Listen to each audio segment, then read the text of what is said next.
Trending Podcast, episodio número 3. Comenzamos. Ingeniero, bienvenido. Mucho gusto, Maynor. Este es nuestro tercer episodio y me he sentido satisfecho de los anteriores y tengo una expectativa altísima de este episodio por sus credenciales en primer lugar y por la gran cantidad de jóvenes que hay, que espero estén viendo este podcast, que están decidiendo qué carrera estudiar. Bienvenido. No, muchas gracias por invitarme y siempre dispuesto a dar cualquier información que pueda ser de ayuda a la juventud. Perfecto. Cuéntenos un poco su trayectoria académica, digamos. He estado revisándola y me parece impresionante. Estoy admirado, digamos. A mi parecer, quizás uno de los mejores perfiles profesionales de Santa Rosa de Copán. Muchas gracias. Pues la verdad que siempre me ha gustado el estudio. He tenido cierta facilidad natural y es algo de las actividades que más me gusta hacer, aprender. Por supuesto, yo estudié aquí en Santa Rosa de Copán, la escuela desde el Kinder Federico, la escuela José María Medina, en el Instituto Álvaro Contreras. Soy egresado de Comercio, de Educación Comercial. Y luego en la universidad, pues también me formé en la parte de tecnología. Me apasiona mucho la tecnología. Comencé estudiando ingeniería en sistemas y pues luego me he más que todo desarrollado profesionalmente en sistemas de información, financiero, de analítica de datos.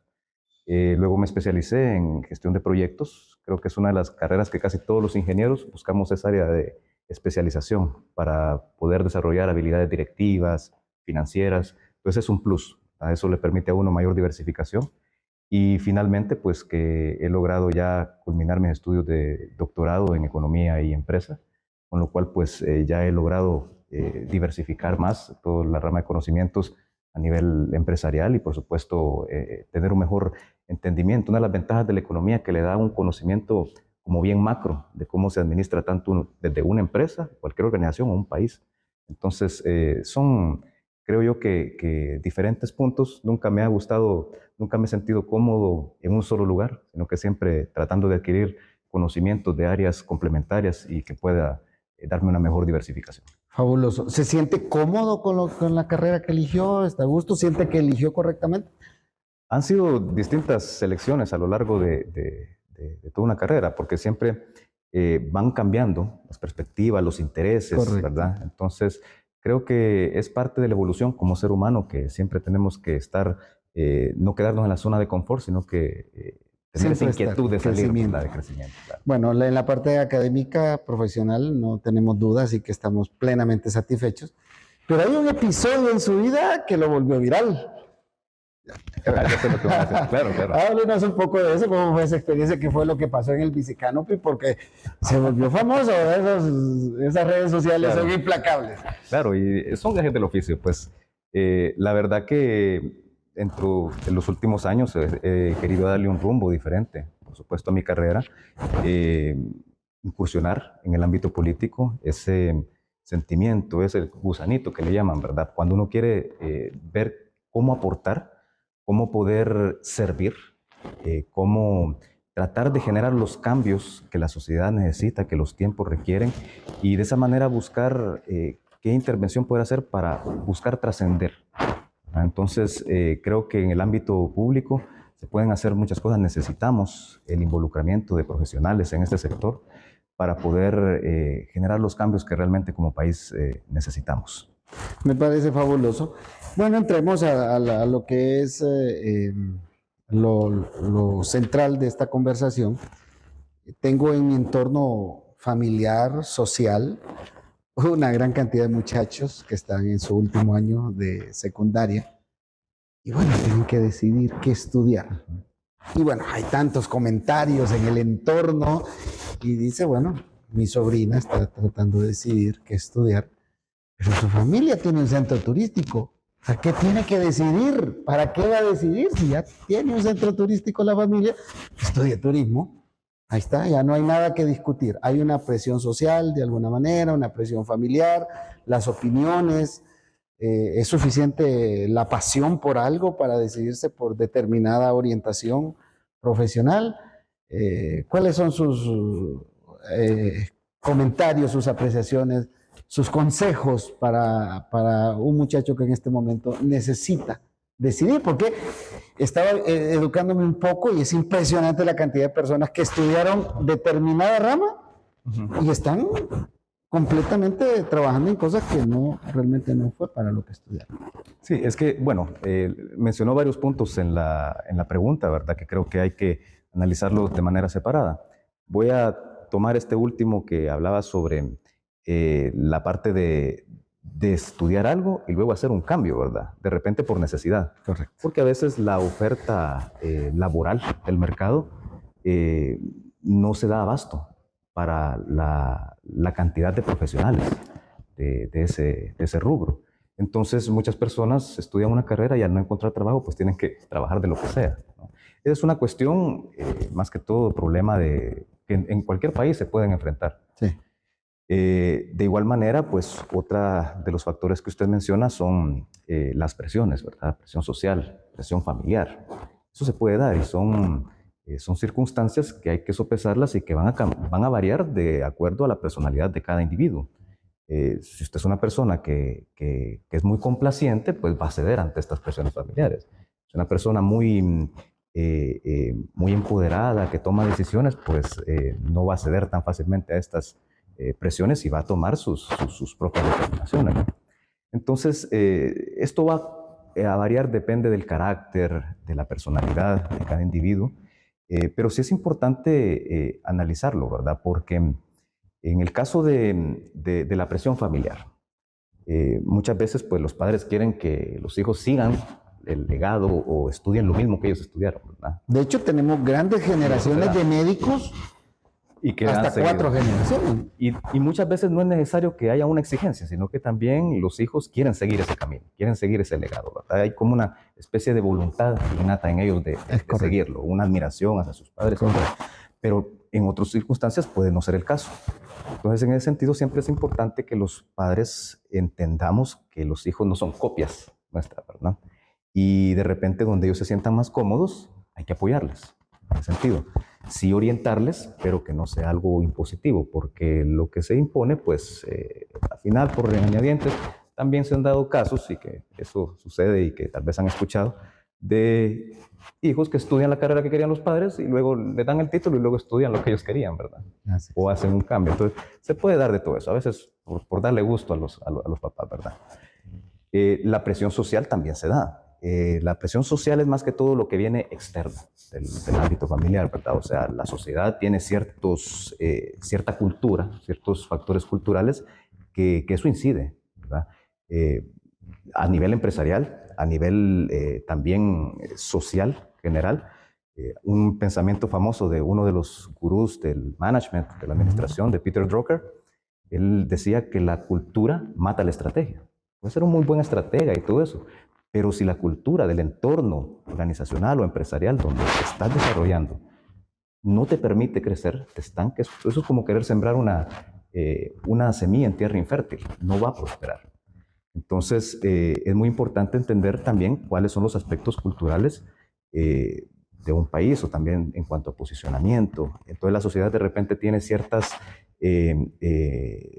predilecciones hacia ciertas carreras, hacia ciertas ramas del estudio, o también puede darse por colegas, la presión social. Entonces, los mismos colegas del entorno, del laboral, por querer estar tal vez vigentes. Hay carreras que requieren mucha actualización. Entonces, de repente, carreras como ingenierías o en tecnología principalmente, que son profesionales que se graduaron en los 80s, en los 90s, y ahora necesitan actualizarse nuevamente para no perder vigencia en el mercado laboral. Entonces, hay presiones sociales. Creo que hay carreras que quizás se diseñaron antes de pandemia que hoy ya posiblemente no estén vigentes o necesitan una actualización inmediata, quizás. Claro, porque la pandemia fue un punto de inflexión en todos los sentidos en la historia de la humanidad. Entonces, ahora hay nuevas carreras, hay nuevas formas de trabajar, de educarse también. Vino el teletrabajo, vino la teledocencia. Entonces, el ambiente cambió, los paradigmas cambian. Completamente. Entonces, ya ahora las competencias también que hay que desarrollar son muy distintas a lo como era antes. O sea, se ve un punto divergente completamente. Sí, realmente, muy bien dicho, los paradigmas cambiaron. Hoy vemos profesionales sacando sus maestrías en la sala de su casa, en universidades en Inglaterra, en España, con una gran facilidad. Esas aspiraciones hace 10 años era muy difícil. Hablo de 10 años, no hablemos de hace 20 años, quizás la información no existía. Entonces, el conocimiento hoy está muy democratizado, quizás hay mucha información, pero no toda es confiable. Y fíjate cómo cambió la aceptación del modelo de educación presencial, que antes era el que todo el mundo prefería. O sea, nadie creía, o tal vez en una menor medida, en la educación a distancia. Se veía como que no tenía el mismo nivel de calidad. Y ahora, por la misma necesidad, se vieron que los estándares realmente eran muy competitivos, que ahora las herramientas tecnológicas nos permiten tener aulas virtuales en las cuales el alumno siente que realmente la presencialidad no es un factor determinante. Y hay muchos ahorros. Ahorro en el sentido de tiempo principalmente. O sea, tú no necesitas movilizarte a la universidad. En ciudades grandes, en metrópolis, donde hay mucho tráfico, horas pico, no tienes que estar con ese estrés de tener que llegar al centro de estudios, a hacer un examen, a recibir una clase.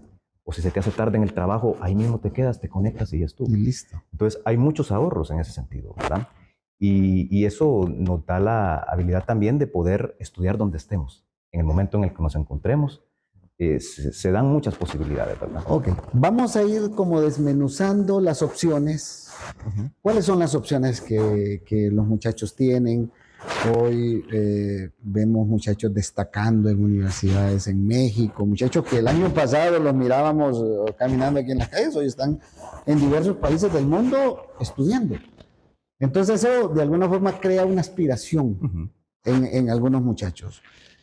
Sin embargo, hay una oferta muy interesante en el país también y también sentimos la necesidad de carreras no solamente desde la academia, sino muchas carreras técnicas, por ejemplo, que necesitan profesionalizarse. Quiero mencionar, por ejemplo, el mercado, por ejemplo, de mecánicos, por ejemplo. ¿Cómo hay necesidad de buenos mecánicos? Y quizás un poco de escasez de la oferta para profesionalizar una actividad como esta. Entonces, ¿cuáles son las opciones de los muchachos, digamos? Y entendiendo que no solamente un ingeniero puede ser exitoso, no solamente un licenciado, un mecánico puede ser sumamente exitoso con una carrera técnica. Y muy buen ejemplo, y voy a partir de ese último ejemplo del mecánico. Un problema estructural que tenemos del modelo educativo nacional es precisamente que a nivel de educación media, básicamente solamente tenemos los bachilleratos. Y estos son carreras académicas. No tenemos un sistema de educación dual en el cual también hayan carreras académicas para quienes quieran ir a la universidad, que tengan la facilidad, que tengan la vocación, que tengan el ímpetu de hacerlo, pero no tenemos un sistema paralelo que sea técnico vocacional. Correcto. Entonces, países como Alemania tienen este doble sistema. Entonces, los alumnos cuando entran a su high school tienen la opción de optar por cualquiera de las dos ramas que quieran. Y son muy demandadas. De educación formal, aunque sea técnica. Una es técnica, pero claro, salen mecánicos, porque es un país muy industrializado. Sí, correcto. Entonces, tienen todo el ecosistema necesario para que un profesional aquí tenga todas las posibilidades de desarrollarse en un mercado. Y hay demanda, y hay oferta también. Entonces, esa es una situación estructural, pero al no tenerla, entonces vamos al nivel superior. Hay varias opciones en las que la oferta que da la Academia Hondureña, pues principalmente la Universidad Nacional Autónoma, que es quien dirige, de verdad, todo el sistema superior de educación a través del Consejo Superior de Educación Superior. Más o menos la oferta que anda de carreras supera las 100 carreras universitarias. Entonces son bastantes. Obviamente hay unas que concentran, ¿verdad? El 70% de todo, principalmente. Antes eran carreras relacionadas con ciencias de la salud. Sí, eso cambió, eso ha cambiado en los últimos años. Ahora el top 3, por ejemplo, en la autónoma la matrícula se concentra más en carreras relacionadas con las ciencias económicas. Administración, empresas, economía, finanzas, contaduría pública. Pues esas son las carreras que más se están estudiando, que tienen cerca del 37%. Es interesante ese dato. ¿Cómo cambió, verdad? Sí. Y son carreras relacionadas con negocios, con la economía, o sea, hay algún tipo de motivación ahí, ¿verdad? De repente para emprender, para lo que se está moviendo ahorita, la demanda de profesionales en el mercado. Y luego, en segundo lugar, están las ingenierías. Ingenierías de cualquiera, civil principalmente, ¿verdad? Y luego las carreras relacionadas con ciencias de la computación y todo eso. El sector de tecnología está teniendo un gran auge por precisamente el teletrabajo, el trabajo remoto. Hay empresas de tecnología que están contratando profesionales principalmente en países africanos, asiáticos, latinoamericanos, y con sueldos relativamente competitivos, porque los pagan en dólares, ¿verdad? Entonces, si lo traemos a un escenario de moneda devaluada y todo eso, pues se vuelve un sueldo bastante atractivo. Entonces, hay muchos alumnos que están optando para este tipo de carreras. Y en tercer lugar quedaron las relacionadas con ciencias de la salud. Entonces, más o menos, esas son como podríamos decir, las tres principales áreas, ¿verdad? Derecho, que también es una carrera muy demandada, y esa entra dentro de la primera categoría que mencioné.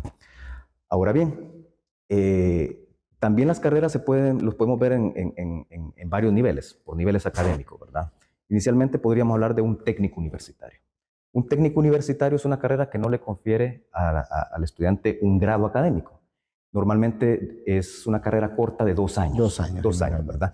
Y son para especialización en cuestiones. Por ejemplo, aquí sería muy interesante, por el caso de nuestra zona, ¿verdad? De Santa Rosa de Copán, cómo ha tomado un auge el sector del café. Por ejemplo, los técnicos en empresas. Y de hecho tenemos esa carrera aquí en el centro, ¿no? En el centro universitario, entonces en el CUROC. Es algo bien interesante porque le amplía, ¿verdad? Le da cierta técnicos en marismo, ese tipo de empresas que se están comenzando a mover. Y que en corto tiempo puede estar insertado en el mercado laboral. Y no necesita un título. Y ya voy a hablar más adelante de esa cuestión de si es necesario o qué importa más, si la habilidad o el grado académico, ¿verdad? Ese es un punto bien interesante de discusión. Luego están ya las carreras de pregrado, la licenciatura, ¿no? Correcto.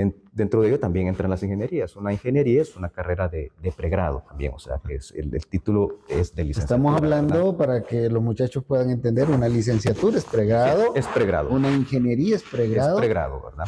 Entonces, a eso nos referimos. Luego están los posgrados. Todos los posgrados, pues puede venir el primer nivel, que es una maestría, o un magíster, que le llaman también en España, en otros países, pero ya es una carrera de especialización. Pero sí es después por eso se llama post, ¿verdad? Porque es después. Y normalmente no es tan general, porque a nivel de pregrado uno, sobre una rama del estudio específica, tiene una gama de conocimientos. Ya en la maestría va más orientada a una especialización, algo específico. Por ejemplo, una maestría en finanzas puede ser algo que estudie un administrador, ¿verdad? Pero el administrador sabe de gerencia, sabe de contabilidad, recursos humanos, de marketing, ¿verdad? O sea, es una carrera bien completa porque abarca muchas aristas y que la verdad que es una carrera universal, porque todo médico, abogado, transversal a todas las actividades.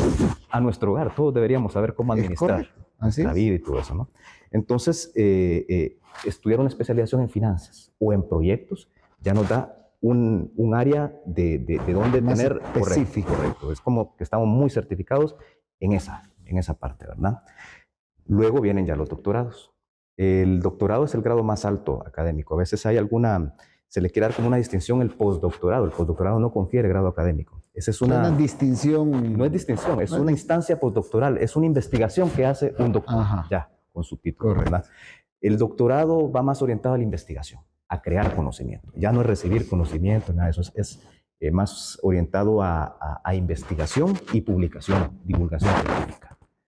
Entonces, el postdoctorado es una investigación que ya hace un doctor, ¿verdad? En una universidad y que inclusive le dan becas con un tema específico y que durante cierto lapso de meses tiene que estar investigando sobre ese tema y hacer una publicación. Básicamente esa beca es un financiamiento para la investigación. Correcto, para investigación. es orientado nada más para eso. Ok, eso nos da el marco general, digamos. General, en cuanto a niveles. En cuanto a niveles y lo que debemos decidir. Entonces, representa, por ejemplo, volvamos a lo básico, un muchacho promedio, de una familia promedio que quizás tiene la esperanza de rápidamente empezar a trabajar. Un técnico es una opción que tampoco lo limita de continuar con una licenciatura en ingeniería. ¿No? Algunas de esas clases son perfectamente son equivalentes. Equivalentes a una licenciatura en ingeniería. Correcto. De hecho, esa es una de las grandes ventajas porque, vaya, por ejemplo, el técnico en caficultura, de repente tiene muchas clases en común con una carrera de ingeniería agroindustrial. Entonces, todas las clases pasan a equivalencia y luego la persona solamente tiene que cursar las clases que están diferentes y ya adquiere su grado académico. Correcto, entonces es una gran opción, digamos, sí. un técnico, ¿verdad? Ya un muchacho que tiene muy probablemente el apoyo de sus papás, un poco de estabilidad económica y bueno, decide estudiar medicina, que son 5 o 6 años, o decide estudiar una licenciatura, una ingeniería. Hablemos en el marco local, digamos, cuál es la oferta académica en el país, tanto en la parte pública como, porque hoy hay mucho más carreras en la parte privada, digamos, hay muy buenas opciones en las universidades privadas. Ah, claro, de hecho la facultad más grande en Honduras de posgrado es la de UNITEC, que más alumnos tiene más alumnos que en autónomo. Correcto. Entonces eso da una pauta también a nivel de posgrado, ¿verdad? Por supuesto, sí, a nivel sí, de maestría, sí. Nada más. Entonces, eso da una pauta bien importante de cómo la demanda de los estudiantes, de los profesionales, le dan también a la maestría. Y algo bien interesante, que la mayoría de los estudiantes son mujeres en posgrados. Es una estadística bien interesante. Casi en muchas áreas realmente la mujer está, de hecho, me remito, por ejemplo, al Congreso Médico, y yo destaqué mucho la doctora que fue homenajeada, una doctora pediatra conocida, ¿verdad? Las que coordinaron el Congreso eran mujeres. Entonces la mujer está destacando mucho, digamos, y uno se va a un aula de colegio, de universidad y hace un sondeo así visual, digamos, y siempre son más mujeres que hombres. Pareciera que la mujer está destacando un poco más en la parte académica, inclusive de investigación. Sí, y parte de ese fenómeno se da, por supuesto, porque ha habido en los últimos años una especie de empoderamiento y también políticas públicas orientadas también a facilitarlo. Entonces creo que a poco se está abriendo esos espacios y cerrando esa brecha, ¿no? Y pareciera que el hombre se está quedando como un poco rezagado en algunos temas. Muchos varones jóvenes en este momento no están ingresando a la universidad. Pero es que también hay otras motivaciones, ¿no? O sea, migración puede ser una de ellas, y la otra tal vez la necesidad de crecimiento económico. Eso puede limitar el tiempo que uno tiene para dedicarle a los estudios. Es decir, uno prefiere dedicarle tiempo al negocio y no al estudio, ¿verdad? Porque ahí ve tal vez frutos más inmediatos o tiene otro tipo de intereses. Correcto. Y es que en la actualidad el sistema educativo, el modelo actual es el enfoque basado en competencias. Entonces, toda la academia, y esto es a nivel internacional, porque siempre se han dado como quien dice enfoques. Primero estuvo el constructivismo, luego este enfoque basado en competencias, lo que nos habla es que en los planes de estudio y también en los programas académicos, curriculares, se debe potenciar un mapeo de competencias por carrera. Es decir, qué es lo que el alumno al final de la carrera debe saber hacer, debe dominar, qué habilidad, qué competencia tiene que tener, que haber desarrollado a lo largo de todo su paso por las aulas y laboratorios prácticos que haya hecho. Entonces, este enfoque lo que demanda es tiempo y que el docente se vuelve un facilitador, ¿verdad? Para poder ayudarle al estudiante a moldear, a encontrar esas habilidades y formarlo, ¿verdad? Hay muchas técnicas que utilizan ahora, aula invertida, técnicas pedagógicas también que se le llaman metodologías dinámicas activas. De hecho, entiendo que hace algunos años el principio era el catedrático es el del conocimiento, el que entrega y el alumno es el que recibe. Hoy no necesariamente es así. No, precisamente se crean, esas metodologías dinámicas están orientadas a invertir ese proceso que acabas de mencionar, ese modelo, y hacerlo que el alumno sea partícipe del espacio de aprendizaje activo.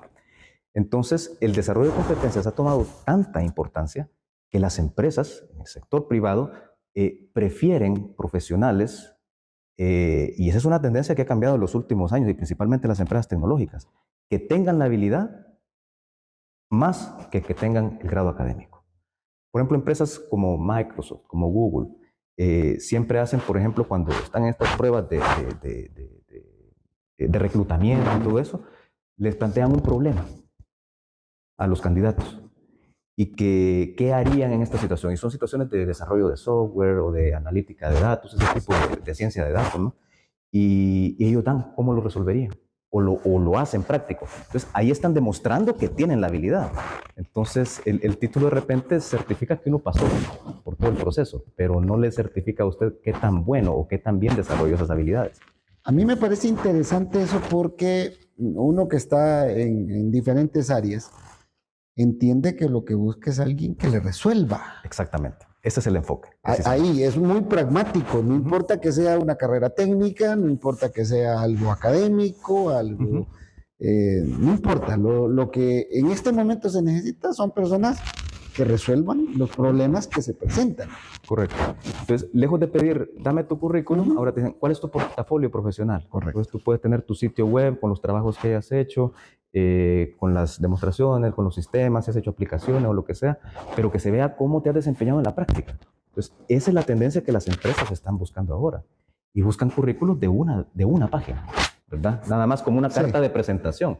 Este soy yo, y luego va el espacio digital en la nube de cuál es todo el portafolio profesional que ha hecho, para que puedan ver realmente cuál ha sido la trayectoria en términos tangibles, reales de ese profesional. Me parece fabuloso. Vamos a hablarle ahorita al muchacho que va a decidir qué estudiar.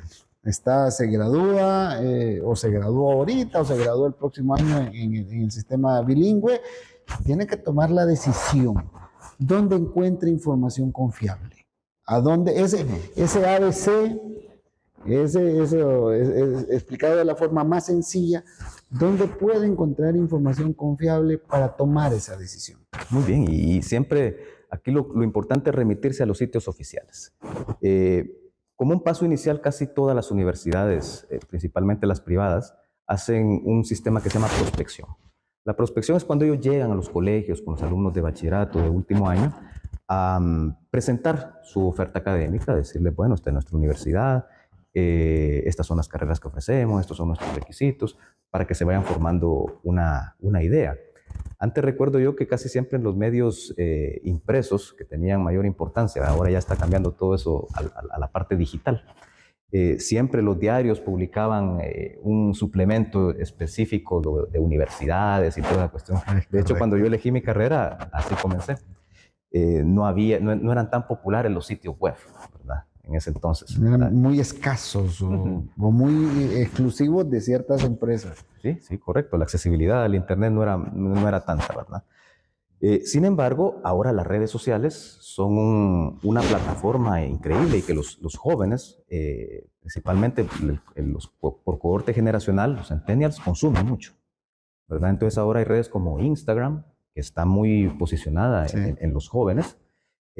Ya poquitos mayores, Facebook siempre es la principal red social. Sí. Y ahí publican universidades de todo el mundo, ¿verdad? Y como por toda esta mecánica que se da de análisis de Big Data, de macrodatos, que nos pueden mapear nuestras preferencias y todo eso para bombardearnos de publicidad teledirigida, correcto, ¿verdad? Sí. De nuestros intereses. Entonces ya nos sale más o menos publicidad de carreras. A mí me han salido muchas ofertas ya con el formulario para ofrecerme carreras en INCAE, ¿verdad? En MIT, que encajan con mi perfil, ¿verdad? Entonces, es más fácil, ¿verdad? O sea, prácticamente las redes ahora seleccionan y eso es muy sencillo. Sin embargo, los sitios oficiales de las universidades siempre tienen que ser la principal fuente de información.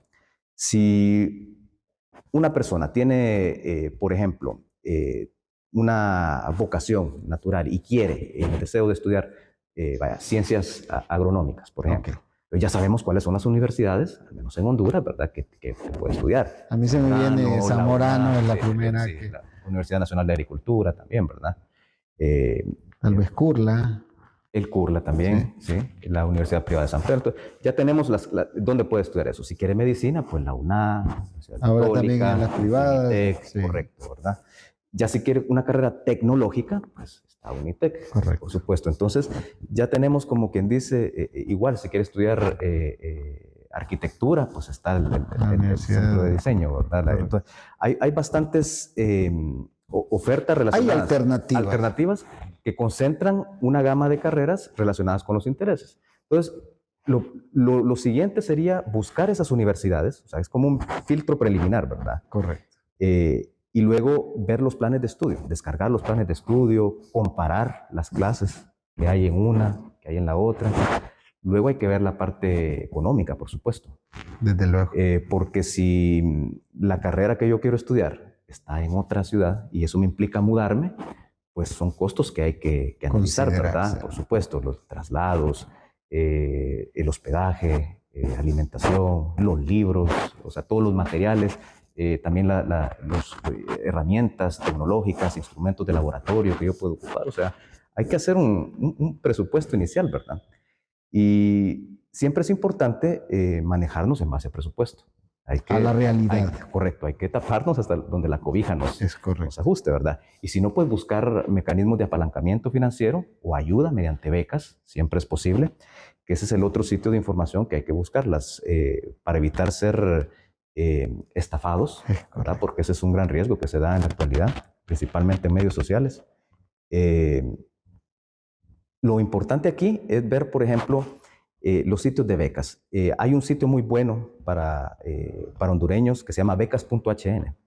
Ah, ok, perfecto. Ese es publicado por una ONG, RDS.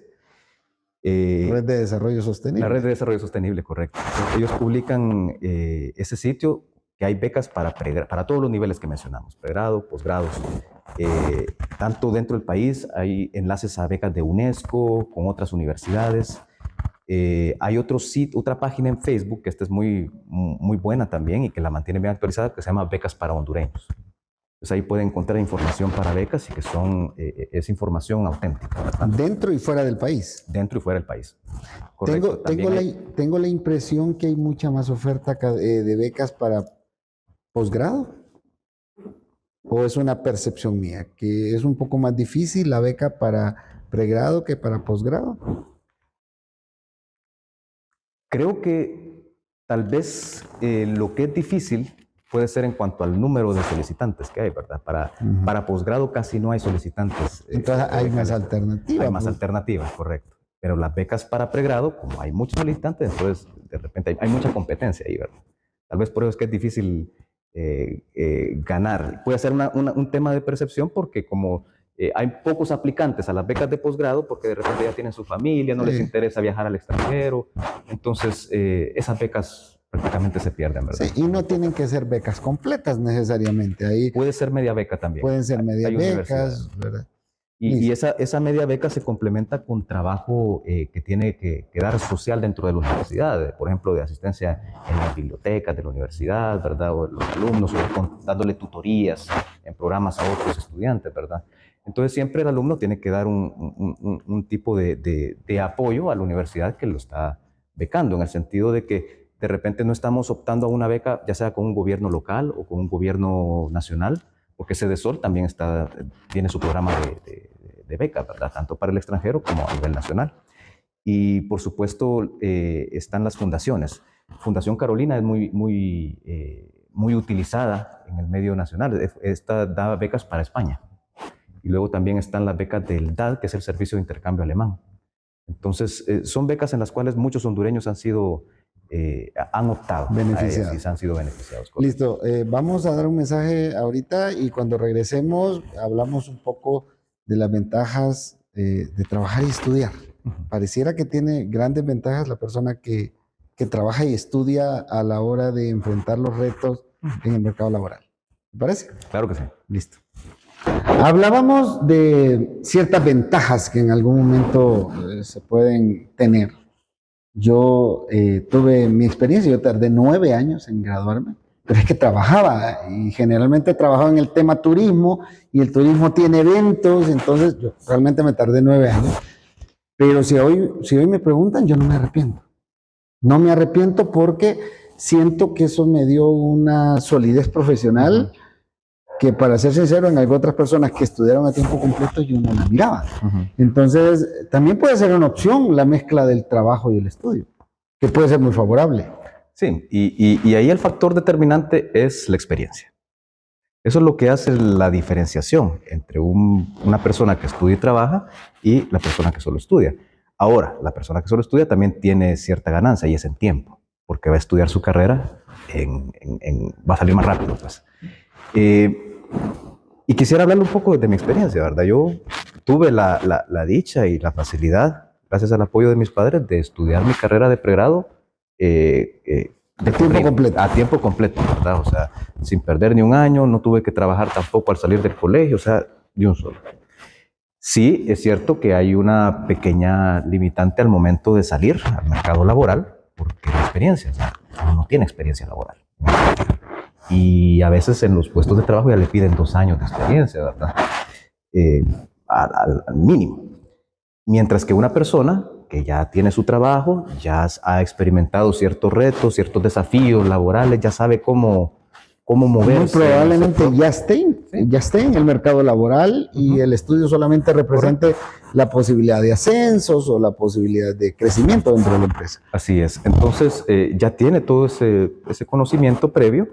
Sin embargo, aquí la limitante es el tiempo, ¿verdad? Porque no puede dedicarle tantas horas al estudio como una persona que solo está becada o solamente está dedicándose a eso a tiempo completo. Tiene de repente familia, compromisos con los hijos, en su hogar, sus entornos, ¿verdad? Entonces es más complicado. Entonces, al final siempre se puede graduar, pero le va a tardar un poquito más de tiempo. Ahora, una ventaja, cuando ya uno estudia un posgrado, es muy raro, pero muy raro, a menos que esté becado o estudiando en el extranjero, la persona que ya es profesional y que se dedica solamente a estudiar, ¿verdad? En mi caso, ya cuando estaba estudiando la maestría, yo ya trabajaba y entonces yo ya tenía ese balance de tiempo. Y sentía el plus que me daba el conocimiento y la experiencia laboral al momento de poder desempeñarme en otros estudios, ¿verdad? Y generalmente me parece que es el trabajo, el mismo trabajo, que orienta a la necesidad de buscar cierta especialidad para poder crecer. Claro, y uno va con otro nivel de madurez. O sea, el hecho de desempeñarnos profesionalmente nos ayuda a moldearnos con mayor responsabilidad y otro tipo de experiencias, de competencias, de habilidades. Yo tuve hace poco una experiencia, ¿verdad? Un congreso de investigación internacional en Argentina, y yo platicaba haciendo el networking con los demás colegas, ¿verdad? Y tenía otros colegas que ya eran doctores muy jóvenes, ¿verdad? Que creo que tenía como 34 años este muchacho y ya era doctor. Pero él mismo me decía, y yo estoy aquí solamente en la parte académica, porque yo estudié de corridito todo. Sacó su licenciatura en economía, sacó su maestría y su doctorado seguido y trabaja en la universidad.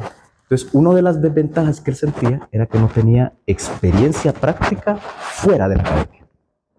Entonces, casi siempre cuando uno se desempeña en estos mundos, principalmente en la parte docente y pedagógica, ¿verdad? Siempre se requieren prácticamente 3 condicionantes. Uno, la formación de especialización en el área que uno enseña, que uno imparte.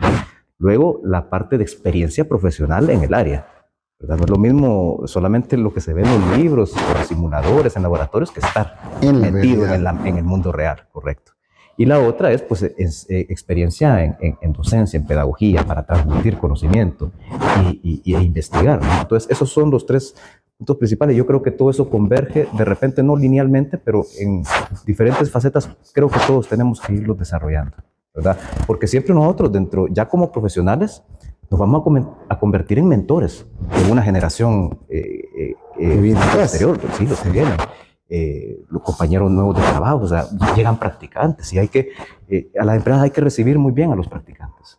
¿verdad? No hay que verlos como, muchas veces se ve como que nos vienen a atrasar en el trabajo por estarle enseñando. Pero hay una fuerza laboral ahí, un ímpetu por hacer, por demostrar, por proponer. Claro que sí. Entonces, y eso ayuda también a que un joven pueda tener una idea de cómo puede ser el trabajo en el que él quiere estudiar y desempeñarse. Entonces, las pasantías, las prácticas, son áreas en las cuales ellos pueden de repente tener una experimentación previa para ver si es realmente la carrera que quieren estudiar. Y no se vayan a arrepentir después, porque a veces se dan esas situaciones de los cambios, ¿verdad? Inclusive los voluntariados. Ah, claro, el voluntariado es muy valioso. Es impresionante. Yo tengo una anécdota y mi inserción en el mundo laboral fue a través de un voluntariado. Yo estudiaba en el Curla, en La Ceiba. Yo siempre fui apasionado del turismo. Yo me fui a la unidad de turismo y les dije, miren, quiero colaborar. Quiero ser parte de esto. Denme la oportunidad de venir. Yo vivo en mis tiempos libres. 3 meses después estaba haciendo una consultoría. 6 meses después era empleado y bueno, hasta que llegué a la coordinación. Entonces, todas estas cosas de voluntariado, eso puede favorecer tremendamente el tema de entender cómo funciona el mercado laboral. Claro que sí, es muy importante, ¿verdad? Nosotros en Santa Rosa de Copán, pues somos un modelo de participación ciudadana y de voluntariado muy activo, ejemplo, a nivel de todo Honduras, ¿verdad? Y eso es algo que hay que resaltarlo y que creo que nos ayuda también a conocer y a colaborar, porque al final lo que se quiere es el desarrollo y que la comunidad crezca. Integral. Hay ahora, esta palabra está muy en tendencia y es tendencia, digamos, el tema de los emprendimientos. Okay. Y vuelvo nuevamente a actividades que no necesariamente son académicas y voy mencionando. Yo veo fotógrafos muy exitosos y no tenemos una licenciatura en fotografía. Locutores exitosos, por ejemplo, hay locutores que están fuera del país y tienen éxito, han logrado entrar a los medios de comunicación fuera del país y hoy tienen un éxito, una vida muy exitosa. Modelos, por ejemplo, que están ahí, narradores deportivos, que si bien es cierto, hay carreras ahora que pero lograron destacar y ya en el camino lograron profesionalizarse. Entonces, hay algunas actividades que pueden darnos el éxito sin necesidad de ser académicas. Claro, y es que era lo que hablamos del enfoque de competencia, ¿verdad? Es desarrollar la habilidad y la competencia. Y aquí se conjuga la parte del talento, de lo que se habla, hacer cosas que nos apasionan y por supuesto la disciplina, que ese es otro punto importante, ¿verdad? De repente tal vez no tenemos ese talento natural como lo pueden tener otras personas en los ámbitos artísticos, deportivos, porque también pueden haber carreras relacionadas con las ciencias del deporte, ¿no? El futbolista, por ejemplo, hay mucha gente que no existe una carrera para futbolista, un estudio como tal, pero hay gente que ha destacado, ha sido exitosa a nivel internacional a través de una carrera corta, sí. No necesita ser licenciado en educación física para ser deportista un o un deportista atleta exitoso. Entonces, hay algunas actividades que pueden generar ese éxito, digamos, esa sensación de satisfacción laboral. Correcto. Y de repente puede ser muy apasionado con algún tema, vaya, por ejemplo, yo soy muy apasionado del fútbol, pero no soy muy buen futbolista, ¿verdad? Que digamos. Pero es algo que viene lo de la constancia. Si tú eres disciplinado, eres constante, eres muy metódico, puedes llegar a ponerte al nivel de... Constancia mata talento. Correcto, la disciplina mata el talento. Bueno, y eso se ve en culturas y todo eso. Y vamos a poner ejemplos icónicos del fútbol, por ejemplo, Messi y Ronaldo. Yo admiro mucho el talento de Messi, pero si soy sincero, esa disciplina que se conoce de Cristiano Ronaldo es impresionante, digamos. El lograr esa persistencia, esa disciplina, esa perseverancia. Pues sí se puede construir algo, aunque no necesariamente se tenga todo el talento. Cierto. Y muchas veces, de repente, los estudiantes en alguna carrera, de repente hay alguna clase que los puede llegar a frustrar, ¿verdad? Y hacerlos sentir como que no somos muy buenos en eso. Sí. Entonces, ahí es donde viene la parte de la disciplina, ¿no? Y sumado a ese pensamiento de que mate el talento, no hay otra, ¿verdad? Entrena, practica hasta que tus ídolos se conviertan en tus rivales. Perfecto. Entonces, realmente me parece una conversación tan enriquecedora el poder comprender realmente un abanico completo de opciones, porque si analizamos el mercado público y el privado de las universidades y ese abanico, y luego si sumamos a eso la oferta internacional de posibilidad de becas, realmente hoy hay opciones muy interesantes, digamos, para poder desarrollarse. Claro, y es que también depende del interés del estudiante. O sea, si alguien quiere estudiar por ejemplo, quiere estudiar física teórica, o sea, no va a estudiar aquí en Honduras, ¿no? No va a tener un ámbito laboral en el cual desempeñarse más que la academia y posiblemente ya esté saturada de profesores en ese sentido. Entonces, tiene que buscar otras universidades. Por eso es bien importante ver las ofertas en el extranjero. Y aquí es lo que se puede ver de la ayuda de becas. Muchas instituciones de educación media ya tienen consejeros en estas áreas que le pueden ayudar a los alumnos a optar a este tipo de programas, ¿verdad? Y lo importante es aplicar, porque si no se aplica, entonces el no ya lo tenemos. Entonces lo que hay que hacer es buscar el sí, buscar la aceptación, ¿verdad? Nada se pierde. Bueno, hay una anécdota, yo precisamente de estos temas, mi hijo tiene 11 años, y un día le pregunto, bueno hijo, ¿cómo te ves en el futuro? Y para mí fue una sorpresa cuando me dice, yo quiero ser youtuber. Le voy a dar la mano, porque yo también sufrí lo mismo, exactamente el mismo. Y bueno, sumado a eso, veo algún TikToker del mercado nacional que no quisiera que mi hijo vea, no deseo que lo vea, contando que gana 4,000, 5,000 dólares cada 15 días. Con cierta actividad que hace que me parece a mí ofensiva hasta cierto punto. Como padres, ¿deberíamos sentir rechazo hacia una aspiración de esas? ¿O es válida?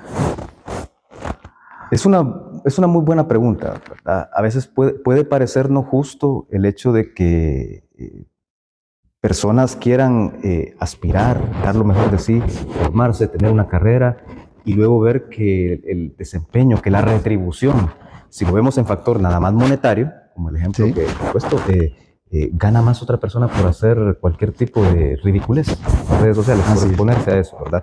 Porque ese contenido monetiza, ¿verdad? Y lastimosamente es una cuestión de la meritocracia, ¿no? O sea, yo siempre he creído que la meritocracia es un concepto teórico, pero que en el mundo real no.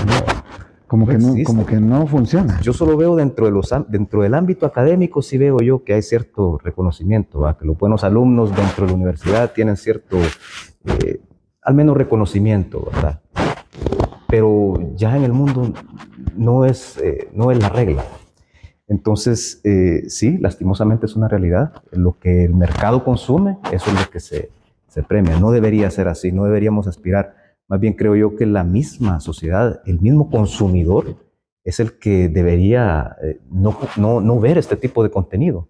Y tratamos de ver otro tipo de temas, de materiales que nos puedan formar de una mejor manera. Con esto de las redes sociales, hay una cuestión sobre el algoritmo de TikTok. Yo he leído bastante sobre que no es el mismo algoritmo que funciona en China que el que funciona en el resto del mundo. Y qué interesante, porque según estaba leyendo, y no sé qué tan verídicas serán estas fuentes, esta plataforma a los jóvenes en China les transmite otro tipo de contenido sobre arte, sobre ciencia, sobre tecnología, literatura, o sea, es más constructivo. Y en el resto del mundo ya tira otro tipo de material más como para idiotizar masas. Lo que están buscando es hacer eso. Me quitó la palabra de la boca. Entonces veámoslo también como una estrategia geopolítica de posicionamiento global a futuro, ¿no? Eso todo se tiene que ver con eso. Sí, por supuesto. Las mejores carreras para emprender. Para emprender tiene que tener una fuerte formación en negocios, temas de negocio, ¿verdad? Presupuesto, ventas principalmente. Esa es una habilidad que se ve hasta menospreciada, pero la persona que es natural para vender. Todos vendemos. Todos vendemos, pero ¿qué tan bien lo monetizamos? ¿Qué tan bien creamos, cerramos esa venta, verdad?